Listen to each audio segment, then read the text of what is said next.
नमस्कार प्यारे बच्चों, कैसे हैं आप सब। उम्मीद करता हूं कि आप सब अच्छे होंगे। तो हम आज क्या पढ़ने वाले हैं बच्चों। आज पढ़ने वाले हैं पूर्ण संख्याओं पर चार आधारभूत संक्रियाएं, है ना।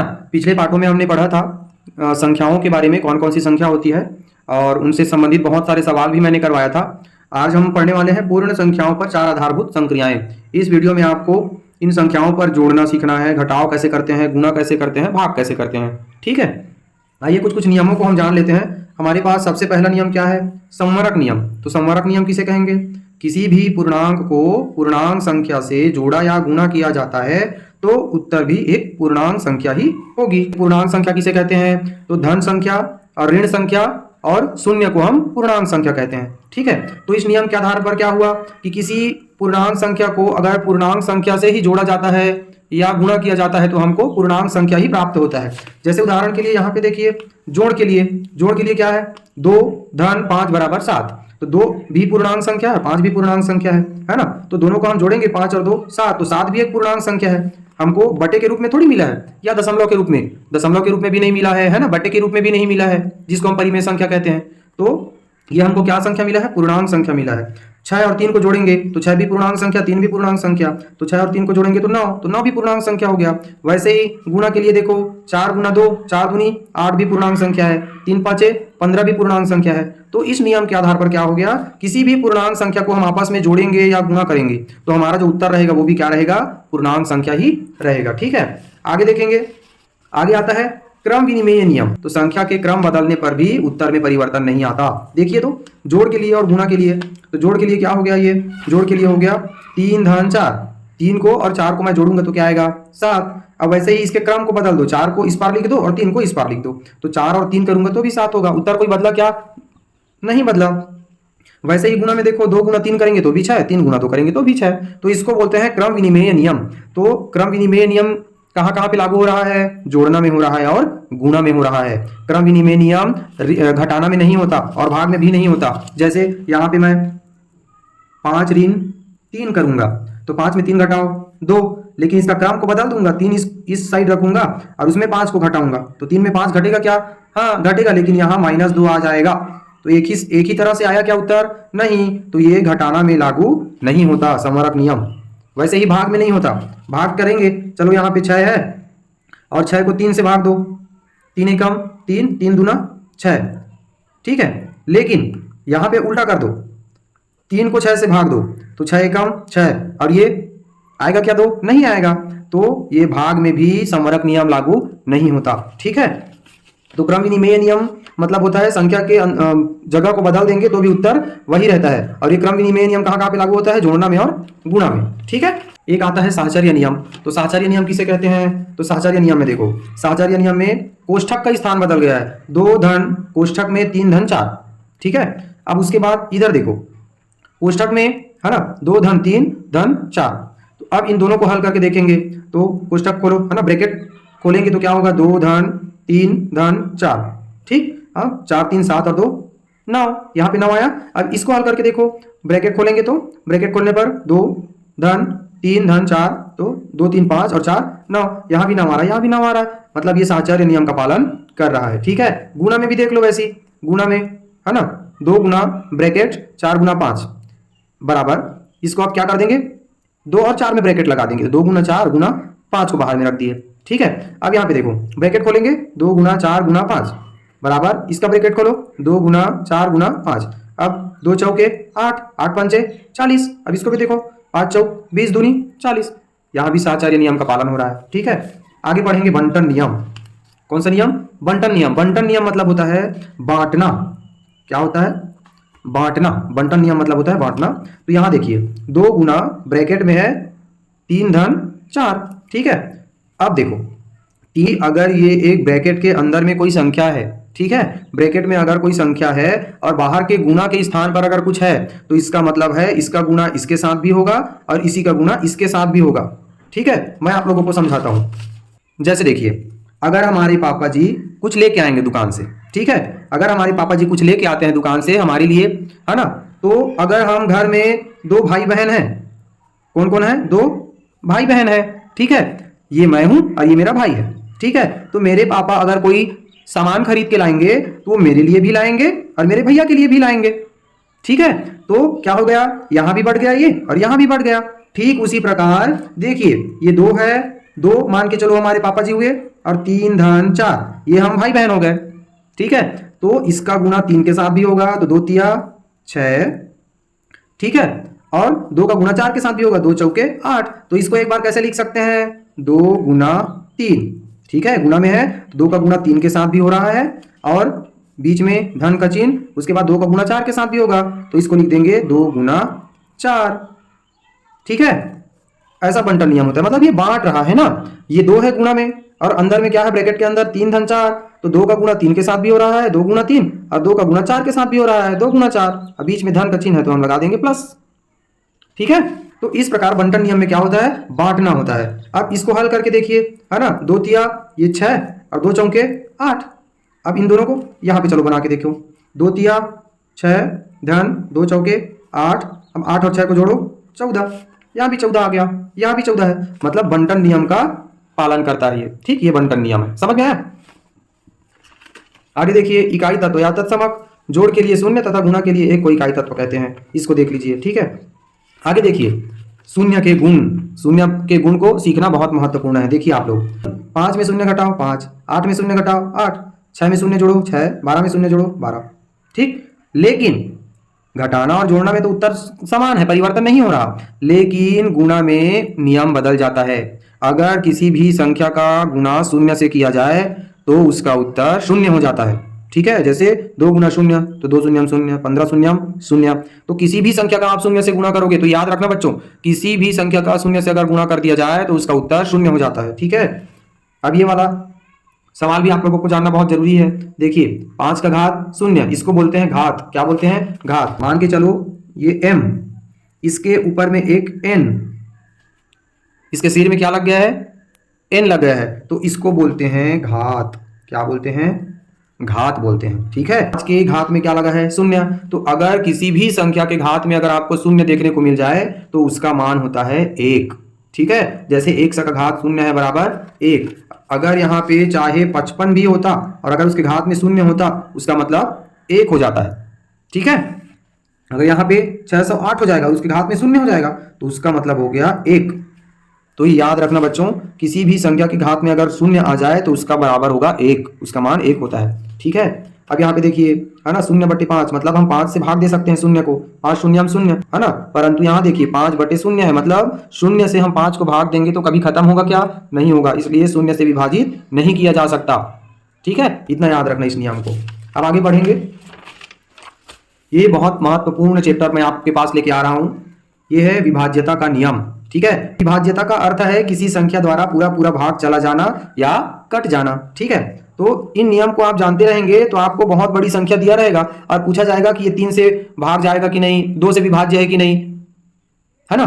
तो अगर इस नियम को आप जानते रहोगे तो आपको इतना लंबा अगर संख्या दिया रहेगा तो उसको पूरा भाग दे के देखने की जरूरत नहीं है, उसको आप इस नियम के तहत जान लोगे। ठीक है, आइए देखते हैं 2 से विभाजिता का नियम। कोई भी संख्या 2 से तब कटेगी जब उस संख्या की इकाई में 0, 2, 4, 6, 8 होगा। ठीक है, जैसे देखो 276, तो 276 की इकाई में क्या आ गया, 6। अब 2 से कटने के लिए हमको इकाई में क्या दिखना चाहिए, 0, 2, 4, 6, 8, इनमें से कोई भी एक संख्या। तो यहाँ देखिए, यहाँ पे 6 दिख रहा है, मतलब आपको भाग देने की जरूरत नहीं है, फट से बता दो कि ये 2 से भाग चला जाएगा। ठीक है, आगे देखिए, जैसे इसी का उदाहरण और एक बना के दिखाता हूं आप लोगों को। जैसे मान के चलो यहाँ पे लिखा है 56,478, कितना लिखा है, 56,478। अब ये 2 से पूरा पूरा भाग जा सकता है कि नहीं जा सकता है, तो आप इसको 2 से ऐसे भाग दे के देखते रहोगे तब तो फिर आधा घंटा लग जाएगा।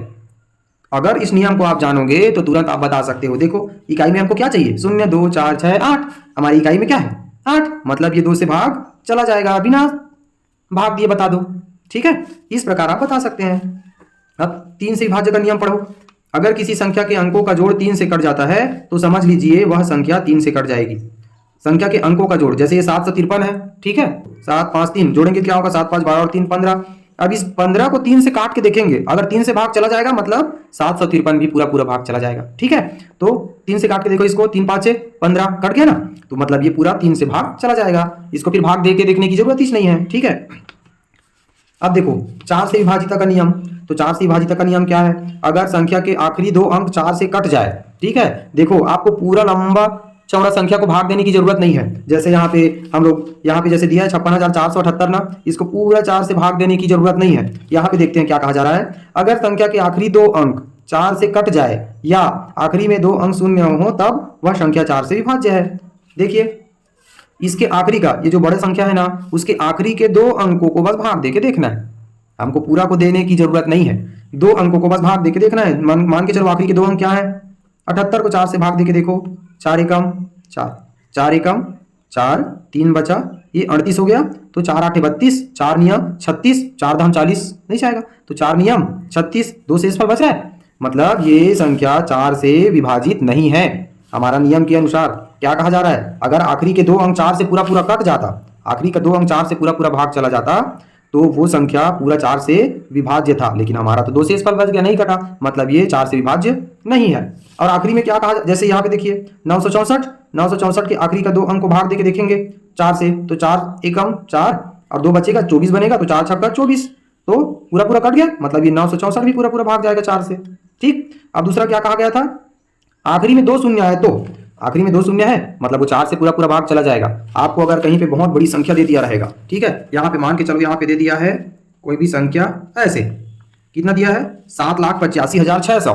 अभी 4 से भाग जाएगा कि नहीं जाएगा करके आपसे पूछेगा, तो आप 4 से ऐसे भाग देके देखते रहोगे। उससे अच्छा है नियम को जाने रहो, आखिरी में 2 अंक शून्य दिख गया मतलब ये पूरा संख्या 4 से भाग चला जाएगा।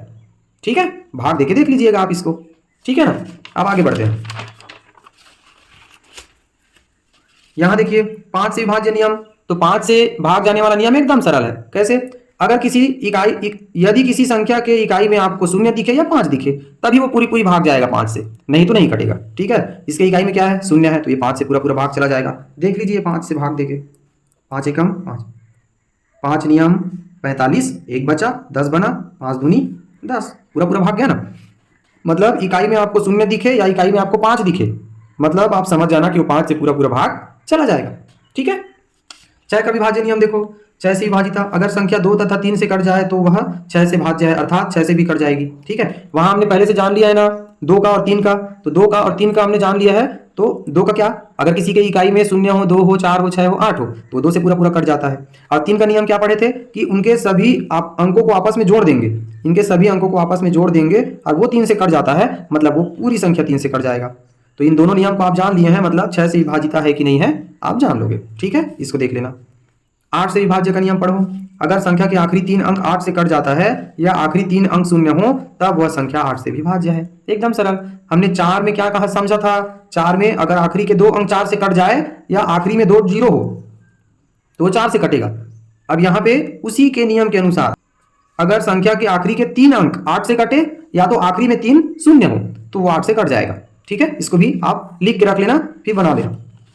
9 से विभाज्य नियम, यदि संख्या के अंकों का योग 9 से कट जाए तो वह संख्या 9 से विभाज्य है। जैसे 3 काम पढ़े थे ना, उनके अंकों को आपस में जोड़ेंगे, उनके अंकों को क्या करेंगे? आपस में जोड़ेंगे। जैसे यहाँ पे है 4 धन 0 धन 1 धन 4, इसको आपस में क्या करेंगे? जोड़ेंगे।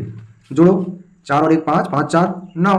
अब इस 9 को 9 से काट के देखो, 9 एकम 9, 9 एकम 9, मतलब ये 9 से विभाज्य है। ठीक है, उसके अंकों को आपस में जोड़ना है और अगर वो 9 से कट गया मतलब वो भी 9 से कट जाएगा पूरी संख्या। 10 से विभाजिता का नियम आप एकदम सरल, संख्या के अंत में शून्य अर्थात इकाई का अंक शून्य हो तब वह 10 से विभाज्य है। अगर किसी भी संख्या की इकाई में शून्य दिखे तभी वो 10 से कटेगा, नहीं तो 10 से नहीं कटेगा। ठीक है बच्चों, इस नियम इतना नियम को हम जान लिए। अब आइए आप लोगों के लिए मैं धुआंधार प्रश्नों का भंडारा लेके आता हूं। ठीक है, देखिए हम लाइन से एक एक सवाल बनाते जाएंगे और आपको मैं बताते जाऊंगा कि इन सवालों को आप कैसे सीखेंगे और पेपर में आएगा तो आप कैसे फटाफट बना सकते हैं। ठीक है, महत्वपूर्ण सवाल है बच्चों।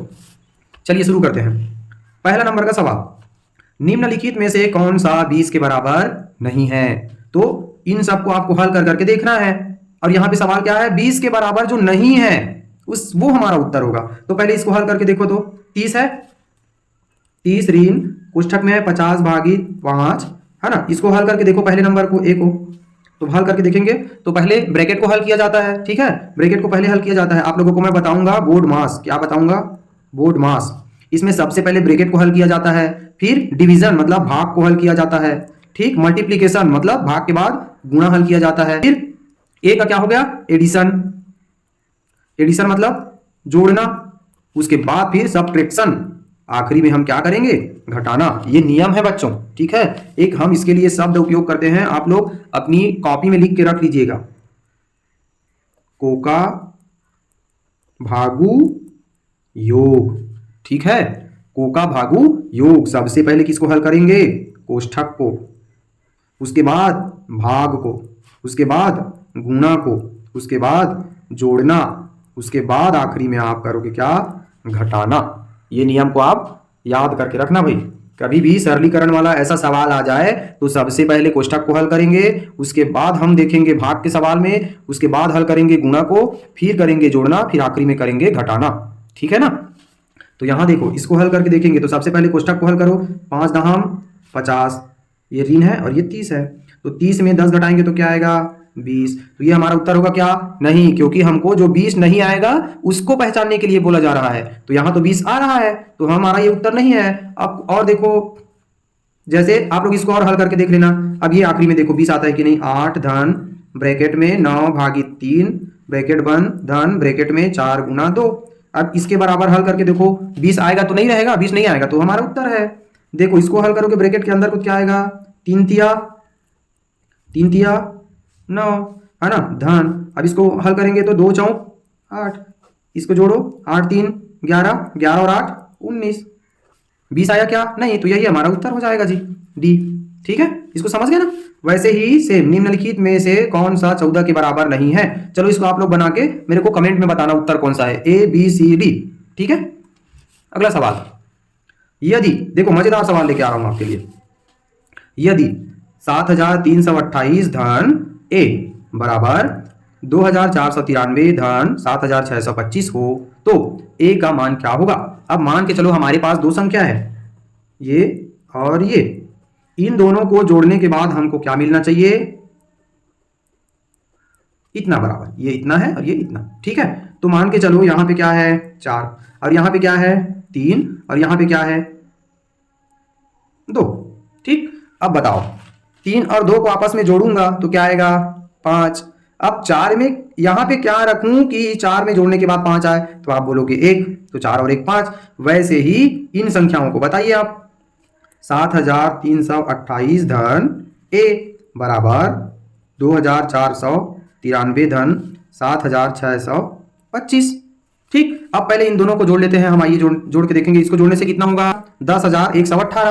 अब इस संख्या में हम ए के स्थान पर क्या रखें कि इसमें जोड़ने से हमको 10118 मिले, तो हम पक्षांतर वाला एक नियम पढ़े थे, है ना। तो क्या होता है, इसको मैं यहां पे रखूंगा 7328 धन ए बराबर 10118। अब देखिए यहाँ पे संख्या है और यहाँ पे संख्या है और यहाँ पे हमारा क्या है, शब्द है ए। तो यहाँ पे नियम ये कहता है कि आपको अगर ए का मान निकालना है तो संख्या को एक तरफ करेंगे और शब्द को एक तरफ करेंगे। तो इस शब्द को मैं यही छोड़ दूंगा और इस साइड क्या है 10118।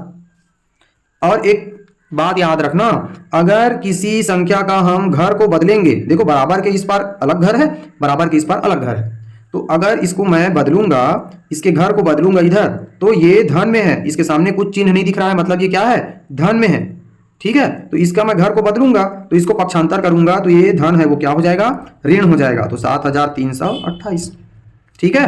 अब इसको घटाएंगे जी, इसको याद रखना, अगर किसी का पक्ष बदलता है तो धन रहता है वो ऋण हो जाता है, ऋण रहता है वो धन हो जाता है, लेकिन गुणा रहता है वो भाग हो जाएगा और भाग रहेगा वो गुणा हो जाएगा। तो यहाँ पे इसको हल करके देखो, घटा के देखो, 8 में 8 घटाओ 0, 1 में 2 घटेगा नहीं, इससे लेगा तो 11 बनेगा, तो 11 में 2 घटाओ 9, ये शून्य बचा था ना, तो शून्य नहीं घटेगा, इससे लेगा ये 10, फिर ये 10 बनेगा, ये 9 बनेगा, ये शून्य बचेगा, फिर 10 में 3 घटाओ 7, है ना, 9 में 7 घटाओ 2 और शून्य का शून्य। आप लोग घटा के देख लीजिएगा, ठीक है। तो क्या आया उत्तर 2790, मतलब 7328 में हम 2790 को जोड़ेंगे तब वो 10118 के बराबर आएगा, ठीक है। तो यहाँ पे क्या आएगा हमारा 2790, ऑप्शन में क्या है 2790 सी, ठीक है, 2790 ऐसा बनाते हैं, ठीक है। और देख लीजिएगा आप, अब यहाँ पे देखिए, जब ऋण एक स्वयं से 45 बार गुणा किया जाता है तो गुणनफल क्या होगा। आप लोगों को एक नियम बताऊं, अगर किसी संख्या का गुणा धन संख्या के साथ होता है तो उसका उत्तर धन में आएगा। ठीक है, अगर किसी संख्या का धन संख्या का गुणा ऋण संख्या में आएगा, सॉरी, अगर किसी धन संख्या का गुणा ऋण संख्या के साथ होगा तो उसका उत्तर ऋण में आएगा। अगर किसी ऋण संख्या का उत्तर धन संख्या के साथ हो जाए तो उसका उत्तर भी ऋण संख्या में आएगा। और अगर ऋण संख्या का गुणा किसी ऋण संख्या के साथ आएगा तो उसका उत्तर धन में आएगा। ठीक है, अगर धन धन होगा तो धन होगा, ऋण ऋण होगा तो भी धन होगा। अब इसको कैसे याद रखेंगे? एक जैसे संख्या धन धन संख्या के हुआ तो धन होगा, एक जैसे और दिखा ऋण और ऋण, चाहे वो ऋण रहे, लेकिन एक ही जैसे संख्या का गुणा एक ही संख्या से हुआ ऋण संख्या का ऋण के साथ तो भी धन होगा। इसको बस याद रखना। और अलग अलग संख्या दिखा, धन गुणा ऋण दिखा या ऋण गुणा धन दिखा, उसका मतलब ऋण ही होगा। इसको याद रखना ऐसे। एक जैसे दिखा मतलब उत्तर धन में आएगा, एक जैसे दिखा मतलब उत्तर धन में, अलग अलग दिखा मतलब उत्तर ऋण में आ जाएगा। समझ में आया? इतना। तो यहाँ पे क्या कहा जा रहा है? ऋण 1 स्वयं से 45 बार गुणा किया जाता है तो गुणनफल होगा। तो गुणनफल क्या होगा? देखो, एक आप लोगों को मैं घात के बारे में बताता हूं। a का घात 4, उसका मतलब होता है कि a का आपस में 4 बार गुणा होगा।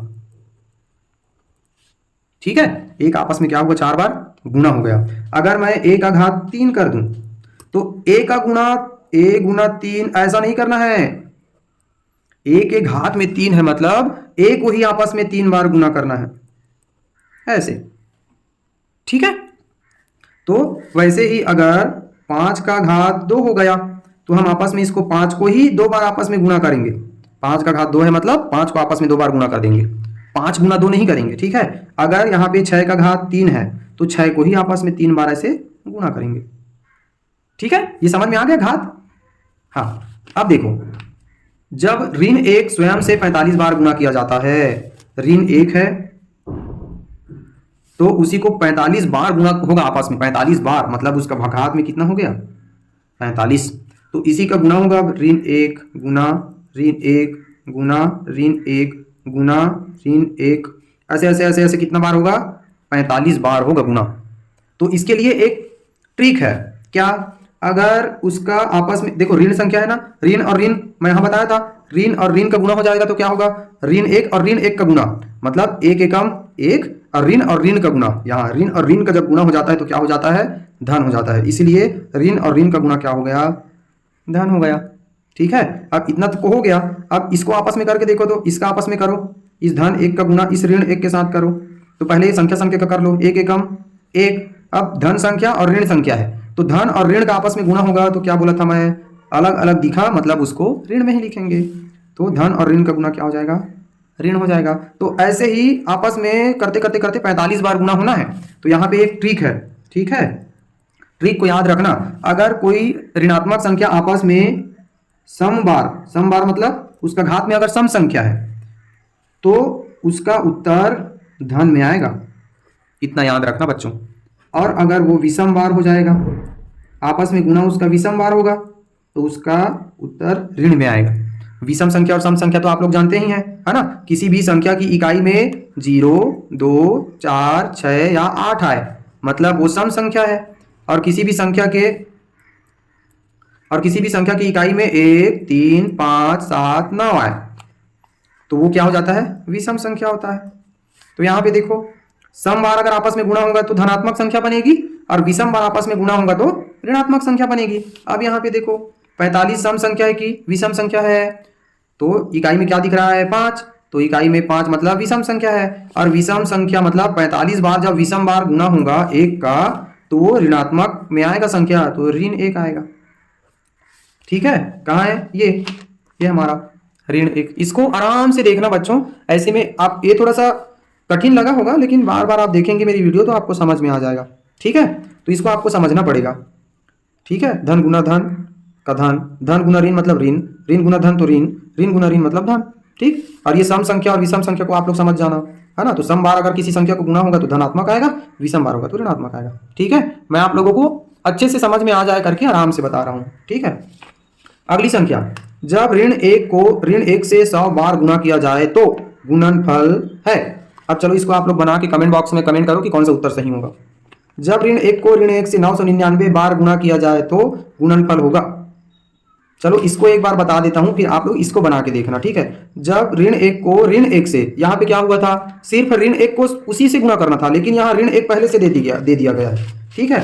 ऋण 1 पहले से दे दिया गया है, ऋण 1 पहले से दे दिया गया है, ठीक है। अब इस ऋण 1 को ऋण 1 से कितना बार 100 बार गुणा किया जाता है, 100 बार गुणा किया जाएगा तो गुणनफल क्या होगा। अब मैं क्या बोला था, सम संख्या आएगा मतलब धनात्मक रहेगा, लेकिन यहाँ पे देखो एक ऋण 1 अलग से और है, तो यहाँ पे 100 बार होगा ऋण 1 और यहाँ पे एक बार और है तो एक और जुड़ जाएगा, मतलब वो क्या हो जाएगा, ऋण 1 आपस में कितना बार गुणा होगा, 101 बार। पहले ये 100 है और ये पहले से एक और है ऋण 1, तो दोनों 100 में एक और मिला देंगे तो 101 बार हो जाएगा। तो 101 को देखो, 101 में इकाई के स्थान पर क्या है 1, मतलब ये हमारा कौन सी संख्या हो गई, ये हमारी विषम संख्या, और विषम बार होगा मतलब वो किस में आएगा, ऋणात्मक संख्या में आएगी, ठीक है। तो हमारा उत्तर क्या आएगा, ऋण 1, ठीक है, ए ऑप्शन।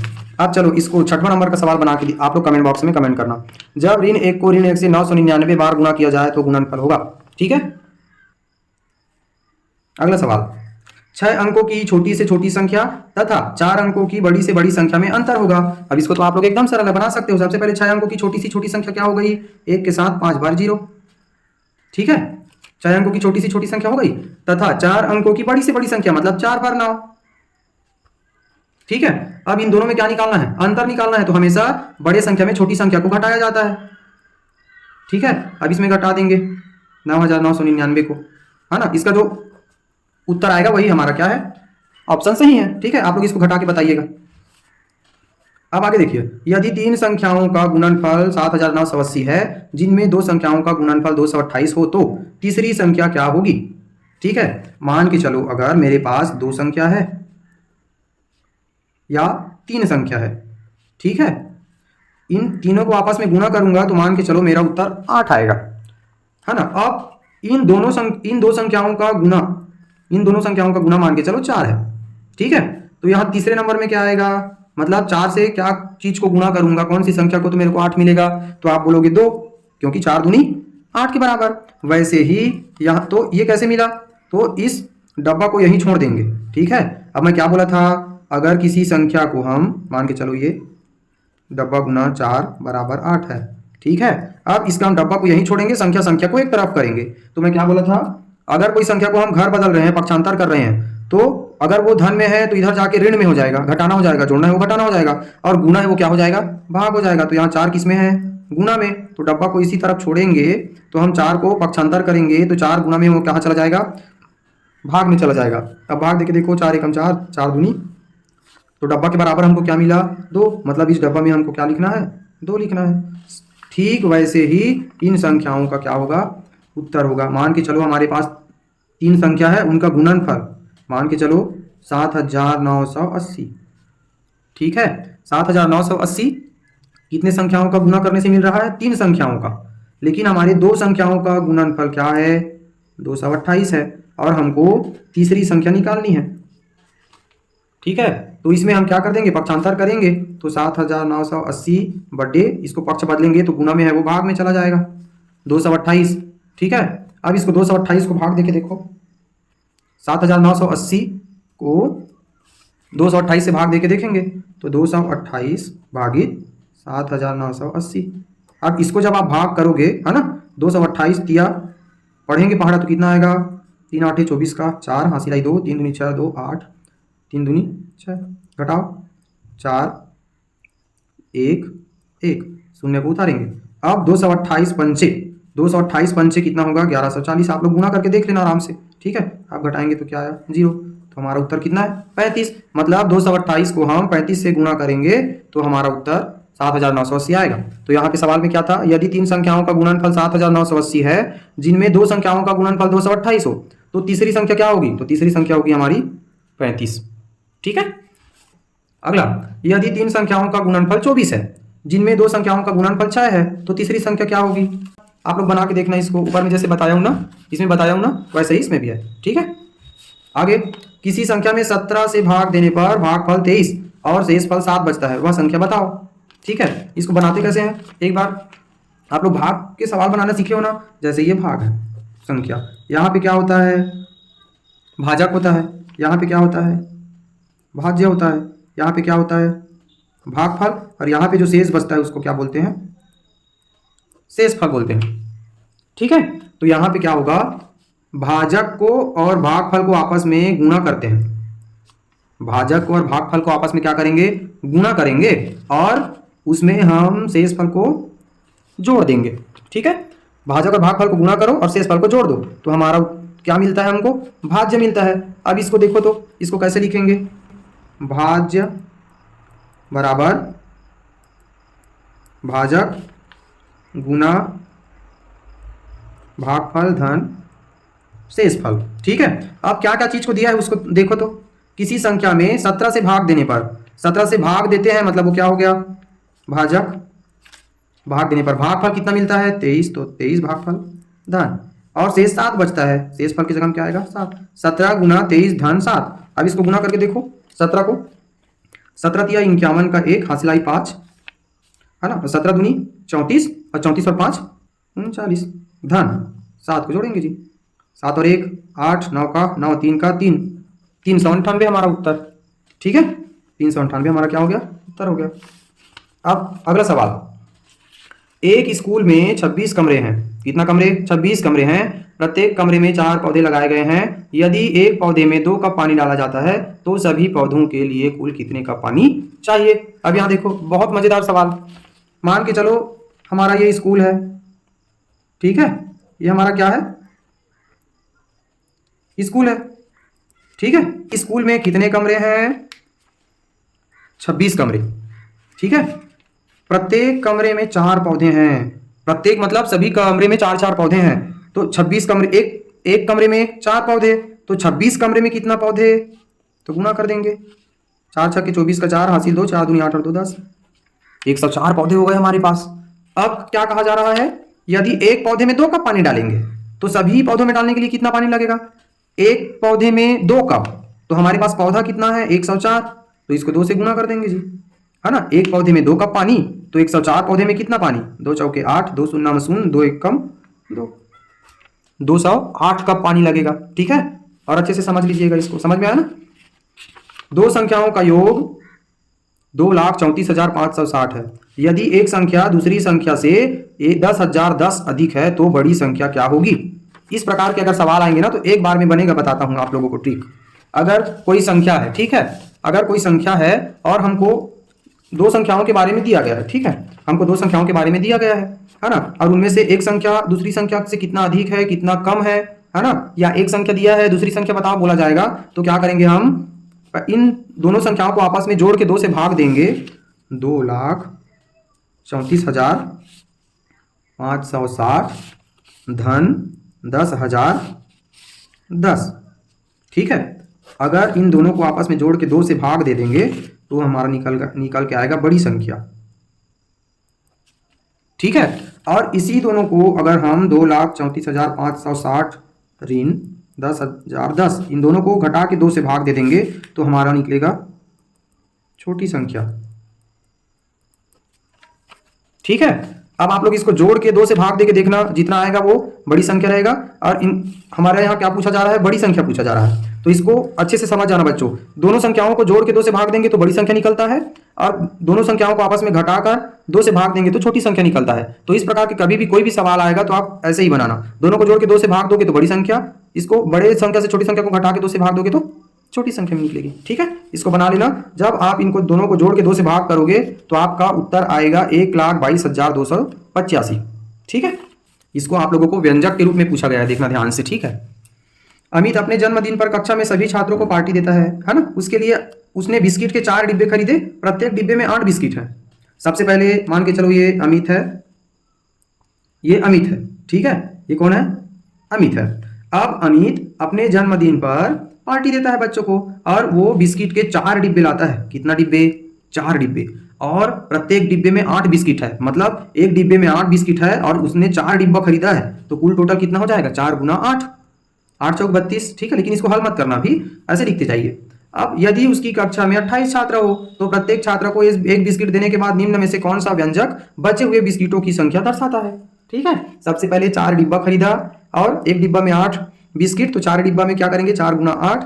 अब उनके स्कूल में 28 छात्र हैं तो 28 छात्रों को एक एक क्षण देंगे, मतलब 32 में कम करते जाएंगे ना एक एक, तो 28 छात्रों को ये दे जाएगा। तो ये व्यंजक ही प्रश्न में अगर आ जाए तो व्यंजक के रूप में बना के रखा हूँ आप लोगों के लिए, ठीक है। 4 डिब्बा गुना 8 बिस्किट, तो 4 8 32 ऋण 28, क्योंकि 28 छात्रों को हमको बांटना है, तो इस व्यंजक के रूप में इसको बनाना था, ठीक है। अभी अगला सवाल, यदि बिस्किट के 12 पैकेटों का मूल्य 240 रुपया है तो बिस्किट के 8 पैकेट का मूल्य होगा। तो सबसे पहले हमको एक पैकेट का मूल्य निकालना रहता है, तो एक पैकेट का मूल्य हमको निकालने के लिए क्या करेंगे, 12 से भाग देंगे 240 को, तो 12 दूनी 24, शून्य को उतारेंगे, 12 शून्य शून्य, कितना आया, एक पैकेट का मूल्य 20 रुपया, तो एक पैकेट का मूल्य 20 रुपया, तो हमारा 8 पैकेट का क्या है, 8 से गुना कर दो, 160, ठीक है। अगला, प्रथम 10 अभाज्य संख्याओं के गुणनफल में इकाई के स्थान का अंक है, ठीक है। प्रथम 10 अभाज्य संख्याओं के गुणनफल में इकाई के स्थान का अंक, एकदम ध्यान से देखिएगा इसको। सबसे पहले आप प्रथम 10 अभाज्य संख्या निकालिए। मैं आप लोगों को बताया था पिछली वीडियो में कि कौन कौन से हमारे पास अभाज्य संख्या होती है, ठीक है। ये देखिए 1 से 100 तक अभाज्य संख्याएं, ये 1 से 100 तक की अभाज्य संख्याएं हैं। इसको आप कभी कॉपी में नोट करके रख लीजिएगा और इसको याद कर लीजिएगा, ठीक है। तो यहां से हम प्रथम 10, 1 2 3 4 5 6 7 8 9 10 यहां तक की संख्याओं को पहले लिखेंगे। तो कौन कौन सी संख्या है हमारी प्रथम 10 अभाज्य संख्या, 2 3 5 7 11 13 17 19 23 29, ठीक है, प्रथम 10 अभाज्य संख्या। अब इसमें क्या कहा जा रहा है, इकाई का अंक, क्या का अंक, इकाई का अंक। तो इकाई का अंक हमको जानने के लिए हमको क्या करना पड़ेगा, दहाई में सैकड़ा में क्या आता है उससे हमको कोई मतलब नहीं है, आपको सिर्फ इकाई अंक से मतलब है। तो आप सिर्फ इकाई अंक को आपस में गुना करते जाओगे, फिर इकाई अंक आपको पता चल जाएगा। जैसे इसका इकाई क्या है 9, इसका इकाई क्या है 3, तो इन दोनों को आपस में गुना करो, 9 तिया 27। अब हमको दहाई से कोई मतलब नहीं है, हमको पूछा जा रहा है इकाई का अंक चाहिए, तो इसका इकाई को आपस में इस इकाई से गुना कर दो, 7 निया 63, 63 की इकाई में क्या है 3 7 21, 21 की इकाई में क्या है 1, 1 तिया 3, फिर 3 एकम 3, फिर 3 7 21, 21 की इकाई में 1 है तो 1 पंचे 5, अब फिर 5 तिया 15, 15 की इकाई में क्या है 5, तो 5 दूनी 10। अब इसमें भी हमारा इकाई के स्थान पर क्या दिख रहा है, 0। तो प्रथम 10 अभाज्य संख्याओं के गुणनफल में इकाई के स्थान पर क्या आएगा बच्चों, 0 आएगा, ठीक है। कभी भी इकाई का स्थान पूछेगा तो आपको पूरा इतना 23 29 19 17 ये सबको गुणा करने की जरूरत नहीं है, ठीक है। इकाई अंक को गुणा करते जाओ, उसके इकाई में आया उसको गुणा करते जाओ, फिर आपको उत्तर पता चल जाएगा, ठीक है, एकदम सरल है। 1 से 99 तक की गणना में दहाई के कुल अंक कितने हैं। आप लोगों को मैं पिछली वीडियो में बताया था कि दहाई का अंक कितना है ना, इकाई का अंक कितना है। अगर पूछेगा कि 2 अंकों वाली कितनी संख्याएं हैं, तो वही बात है दहाई, ठीक है। तो 2 अंकों वाली कितनी संख्या है बोला जाएगा तो 9 के साथ शून्य लगा देना, 1 90। 3 अंकों वाली कितनी प्राकृत संख्या है पूछेगा तो 9 के साथ 2 शून्य। 4 अंकों की कितनी प्राकृत संख्या है बोलेंगे तो क्या बोलो करोगे, 9 के साथ 3 0। 2 अंकों का हो गया, 9 के साथ 0 लगाते जाना है, ठीक है। कभी भी दहाई का के कुल अंक पूछे हैं तो दहाई मतलब इकाई और दहाई तक 90, सैकड़ा तक पूछेंगे तो इकाई दहाई सैकड़ा तक पूछेंगे तो 900, 1000 तक पूछेंगे तो 9000, 10,000 तक पूछेंगे तो 90,000, इस प्रकार, ठीक। 9 के साथ शून्य लगाते जाइएगा। तो यहाँ 1 से 99 तक की इस गणना में सिर्फ दहाई वाली कितने संख्या है, तो दहाई वाले कहाँ से शुरू होगा, 10 11 12 13 ऐसे करते करते 99 तक जाएंगे, ठीक है। 99 के बाद 100 तो 3 अंकों का हो जाएगा, है ना। तो 10 से लेकर 99 तक कुल हमारे पास 90 प्राकृत संख्या है, ठीक है। अब 2 भिन्नों का योग 5/6 है, यदि उनमें से एक भिन्न 3/4 है तो दूसरी भिन्न होगी। अब आपको इसको हल करना है। तो मैं बताया था ना, क्या बताया था, 2 संख्या रहेगा 3 धन 4 बराबर 7। अब मान के चलो यहाँ ऐसा दे दिए रहेगा कि 2 अंकों का जोड़ 7 है, उनमें से एक संख्या 4 है, तो दूसरी संख्या क्या होगी करके पूछेगा। ऐसे दूसरी संख्या आपको पता करना है तो क्या करोगे, पक्षांतर करोगे, पक्ष बदलोगे उसका। ये धन संख्या है 4, उसके घर को बदलेंगे तो इधर आ जाएगा, क्या हो जाएगा ऋण 4, तो 7 में 4 घटाओ 3, मतलब यहाँ पे हमको 3 आएगा। ठीक वैसे ही 2 भिन्नों का योग 5/6 है, उनमें से एक भिन्न 3/4 है तो दूसरी भिन्न क्या होगी, ठीक है। 2 भिन्न है, उनमें से एक भिन्न क्या है 3/4 और दोनों ये एक भिन्न होगा, ठीक है। अब इन दोनों को अगर आपस में जोड़ेंगे तो कितना हमको मिलना चाहिए 5/6, 5/6। अब इसको हल करेंगे तो क्या होगा, इसको संख्या को एक तरफ करेंगे और डब्बा को एक तरफ करेंगे, तो 3/4 धन में है ना, तो उसका घर बदलेंगे तो क्या हो जाएगा ऋण 3/4, होगा कि नहीं, ठीक है। अब देखो इसको हल करेंगे जी, तो भिन्नों का जोड़ वाला आप पाठ पढ़े हो ना, तो उस प्रकार बनाएंगे। अगली वीडियो में मैं भिन्नों का जोड़ कैसे किया जाता है उसको आप लोगों को बताऊंगा, फिर और अच्छे से समझ में आ जाएगा। ठीक है, तो भिन्नों का जोड़ करने के लिए हमको दोनों का हर समान दिखना चाहिए, लेकिन यहाँ एक बराबर दिख रहा है क्या? नहीं दिख रहा है। तो एक बराबर करने के लिए हम क्या करते हैं, इसका दोनों का लघुत्तम समापवर्तक निकालते हैं। लघुत्तम समापवर्त निकालेंगे, चलो निकालो। 2 दूनी 4, 2 तिया 6, 2 एकम 2, 3 को उतार लो, फिर 3 एकम 3, तो क्या आ गया? 2 गुना 3, है ना। 3 दूनी 6, 6 दूनी 12। ठीक है, अब ये जो लघुत्तम समापवर्त निकला है उसको लिखेंगे ऐसे 12। इसको एकदम ध्यान से समझना बच्चों, अगर इसको आप सीख गए तो आपको जितने क्लास तक पढ़ाई करोगे उतने क्लास तक काम आएगा ये भिन्नों का जोड़। ठीक है, तो देखो जो हमारा 6 और 4 का हरों का लघुत्तम निकालना है, हरों का क्या करना है? हरों का लसा निकालना है। ठीक है, तो हरों का लसा निकाले तो 12 आया। अब एक एक करके पहले हल करेंगे, पहले इस भिन्न को हल करेंगे फिर इस भिन्न को हल करेंगे। ठीक है, तो हम हर से भाग देंगे लसा को, तो हर में क्या है? 6, तो इस लसा को भाग दो, 12 को 6 से भाग करो, 6 एकम 6, 6 दूनी 12, 2 आया। उस 2 को हम इस ऊपर के अंश से गुणा करेंगे, ऐसे। समझ में आया? क्या किए? हर से भाग दिए 12 को 6 से, 6 दूनी 12, 2 आया। उस 2 को ऊपर के अंश से गुणा करेंगे। ठीक है, ये थोड़ा सा कठिन जैसा लगता है लेकिन समझोगे उसके बाद बहुत सरल है। अब इस भिन्न को जैसे हल किए है ना, वैसे इस भिन्न को करेंगे लसा के साथ, घटाना का चिन्ह लगाओ। ठीक, अब जैसे हर से 6 से भाग दिए थे, अब यहां से वैसे ही हर से भाग दो। 4 का पहाड़ा पढ़ो, 12 कितने बार में आएगा? 4 तिया 12। उस 3 का गुणा हम इस अंश के 3 के साथ करेंगे, ये अंश, और ये 4 का पहाड़ा पढ़ेंगे तो 12 कितने बार में कटेगा? 4 तिया 12, 3 बार में। ये सरल है ना एकदम। हर से भाग करो 6 दूनी 12, उस 2 का गुणा करो अंश के साथ, फिर ऋण। हर से भाग करो 4 तिया 12, उस 3 का गुणा अंश के साथ करेंगे, 3 गुना 3। ठीक, अब इसको हल करो, 12, 5 दूनी 10, ऋण 3 तिया 9। ठीक है, अब इसको हल करो, 9 में 10 में 9 घटाओ, 1, 12 का 12, ये हमारा उत्तर है। ठीक है, इसको और अच्छे से समझ लेना। ठीक है, मतलब यहाँ हमारे प्रश्न में क्या है? 2 भिन्नों का योग 5/6 है। यदि उनमें से एक भिन्न 3/4 है तो दूसरी भिन्न क्या होगी? 1/12। ठीक है, अगला सवाल, 3/2 प्राप्त करने के लिए 2/3 में कितना जोड़ना पड़ेगा? एकदम अभी जैसे बनाया वैसे ही हमको कितना प्राप्त करना है? 3/2 प्राप्त करना है। तो 2/3 में क्या जोड़े? ये 2/3 है, उसमें हम क्या जोड़ेंगे तो हमको 3/2 मिलेगा। अब चलो इसको बना के कमेंट बॉक्स में उत्तर बताना कि कितना आएगा।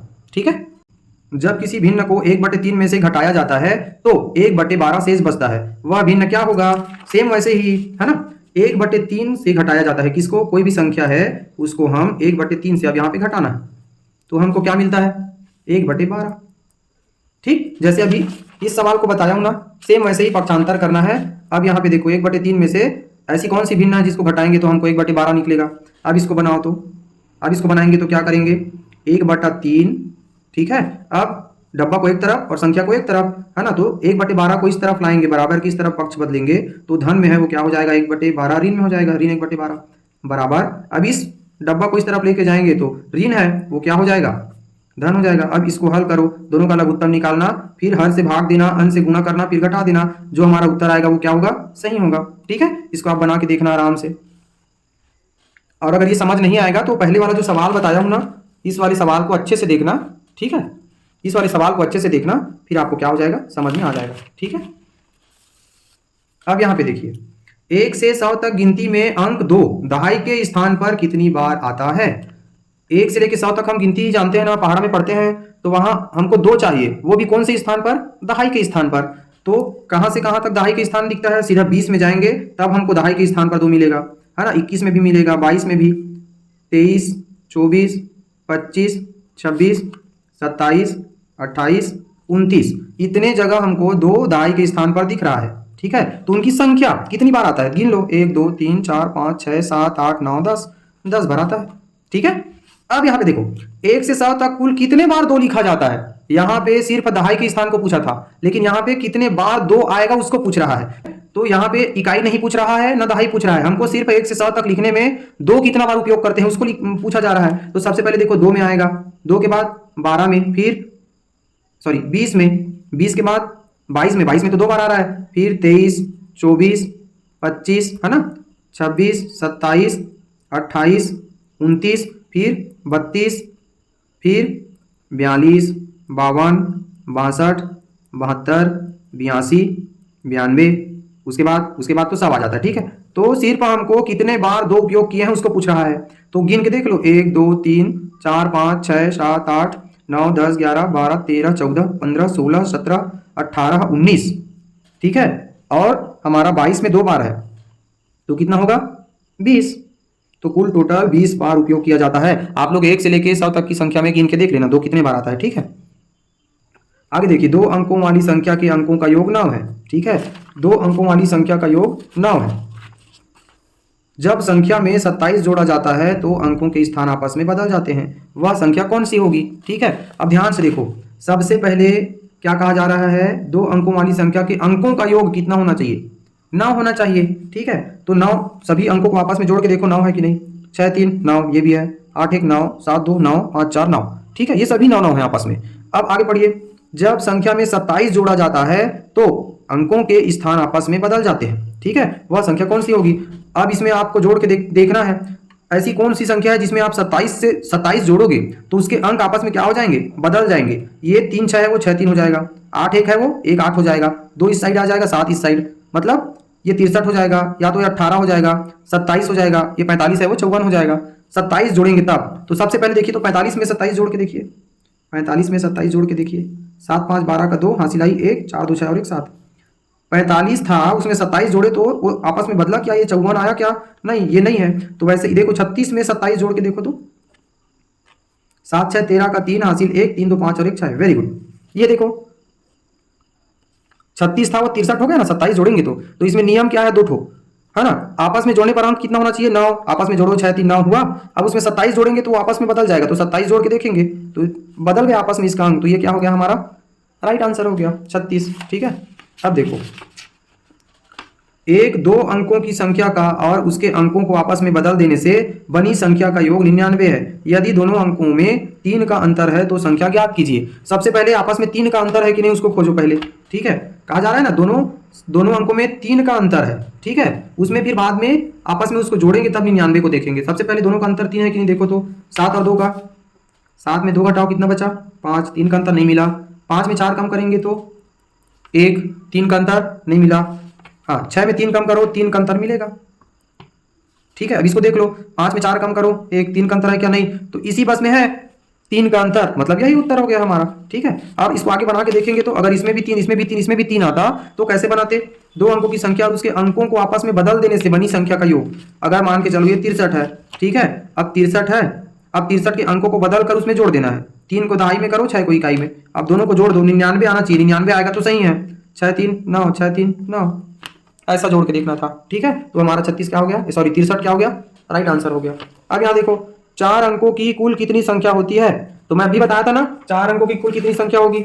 2 अंकों का पूछेगा तो 9 के साथ शून्य, 3 अंकों का पूछेगा तो 9 के साथ डबल शून्य, 4 अंकों का पूछ रहा है मतलब 9 के साथ 3 शून्य मतलब 9000। ठीक है, कहाँ है 9000, हमारा बी में उत्तर। ठीक है, इतना। अब आगे देखिए, प्रथम 5 अभाज्य संख्याओं के गुणनफल में इकाई का अंक, इसको भी बताया था ना आप लोगों को। प्रथम 5 अभाज्य संख्या कौन कौन सा है, 2, इसको गुणनफल निकाल के इकाई का अंक बताना है ना, 2 गुना 3 गुना 5 गुना 7 गुना 11। इसमें हमको प्रथम 5 अभाज्य संख्या बोला जा रहा है, तो 1 2 3 4 5। अब इसके इकाई का अंक निकालना है, तो इकाई का अंक गुणा करते जाओ, 1 7 7, 7 पंचे 35 का 5, इकाई का 5 दिया 15, इकाई में 5 दूनी 10, इकाई में क्या आया 0, ये हमारा उत्तर। ठीक है, अब देखो, गुणनफल 32 गुना 16 गुना 313 में इकाई अंक क्या होगा, इकाई को गुणा करते जाओ, 3 छक्के 18, 18 में इकाई 8, 8 दूनी 16, 16 की इकाई में कितना 6, ये हमारा उत्तर। ठीक है, ये इकाई का अंक निकालना बहुत सरल है बच्चों, एकदम ध्यान से इसको चलो एक बार बता देता हूं आप लोगों को ना, गुना 16 गुना 313। अब मैं क्या बोला था, इकाई का अंक निकालना है तो हमको दहाई सैकड़ा में क्या है उससे कोई मतलब नहीं है, सिर्फ इकाई का गुणा करते चलो। 3 छक्के 18, 18 की इकाई में क्या आया 8, हमको इकाई से मतलब है, 8 दूनी 16, अब इधर है क्या संख्या नहीं है, तो 16 की इकाई में क्या मिला 6, तो यही हमारा उत्तर होगा। ठीक है, इकाइयां कैसे निकालना है, 4 अंकों की बड़ी से बड़ी संख्या और 3 अंकों की छोटी से छोटी संख्या का गुणनफल होगा। चलो, 4 अंकों की बड़ी से बड़ी संख्या क्या हो गई, 4 बार 9। ठीक है, 3 अंकों की छोटी सी छोटी संख्या, तो 3 अंकों की छोटी सी छोटी संख्या क्या है, एक के साथ 2 शून्य, ठीक है, छोटी संख्या। अब उन दोनों को क्या करना है, आपस में गुणनफल निकालना है। तो गुना करके चलो बताओ कमेंट बॉक्स में कौन सा उत्तर सही है, ए बी सी डी कौन सा, ठीक है। अब देखो अंकों 3, 0, 8 के उपयोग से बनाई जा सकने वाली 3 अंकों की सबसे बड़ी संख्या और 3 अंकों की सबसे छोटी संख्या का गुणनफल क्या है, ठीक है। एकदम सरल। हमारे पास कितने ठन अंक है, 3, 0, 8। इसमें हमको बड़ी संख्या भी बनाना है और हमको छोटी संख्या भी बनाना है। तो इसकी सबसे बड़ी संख्या क्या बनेगी, 8, 3, 0। इसको मैं बताया था पिछले वीडियो में, आप लोग देखे होंगे तो, ठीक है। और नहीं देखे होंगे तो प्लेलिस्ट में जाकर देख लीजिए, मेरे 4-5 वीडियो हैं, ठीक है। अब इसकी छोटी संख्या क्या होगी, तो 0 को पहले नहीं लिखा जाता, पहले 3 लिखेंगे, फिर 0, फिर 8। बड़ी संख्या क्या हो गई, 830। छोटी संख्या क्या हो गई, 308। अब बड़ी संख्या में छोटी संख्या का घटाना नहीं है, क्या पूछा जा रहा है, गुणनफल। तो 830 में 308 का गुणनफल। अब गुणा करके देख लो, 8 शून्य 0, 8 तिया 24 का 4 हासिल 2, 8 8 64 और 2 66। फिर इकाई का पढ़ लिया है तो इकाई के नीचे क्रॉस, शून्य का पहाड़ा पढ़ेंगे तो पूरा 0 0 आएगा। फिर दहाई का पढ़ लिए तो इकाई और दहाई दोनों में क्रॉस, फिर 3 शून्य 0, 3 तिया 9, 3 8 24।